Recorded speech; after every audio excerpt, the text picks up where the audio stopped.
I remember working in treatment, and I was working with a young man. He was 19 years old, and it was his sixth time in treatment. He had multiple relapses, was a heartbreak story. We typically see this all the time. And I remember he was getting ready to graduate treatment, and we were talking about aftercare, what was his continued plan. And his plan was to go home. He just wanted to go home. And despite all the effort of the staff, he was dead set on this plan. And I remember when I dropped him off at the airport and he flew home. And I remember thinking, this is not a good idea. This is not a good idea. I remember getting a phone call in the middle of the night.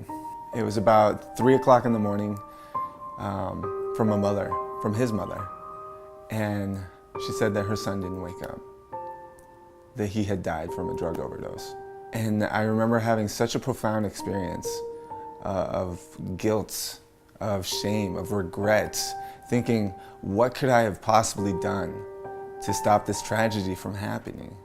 And talking about this with the mother, and she was overcome with grief. She was crying. She couldn't even hold a conversation. And me trying to support her and at the same time deal with my own grief and guilt. And I remember feeling like I never want to have to experience this again. I never want to have a phone call from another parent or a loved one, or hearing about someone not making it and succumbing to death. Addiction and alcoholism is a serious thing, and people are dying all of the time. And what I want to do, and my goal and my mission, is to make those calls stop.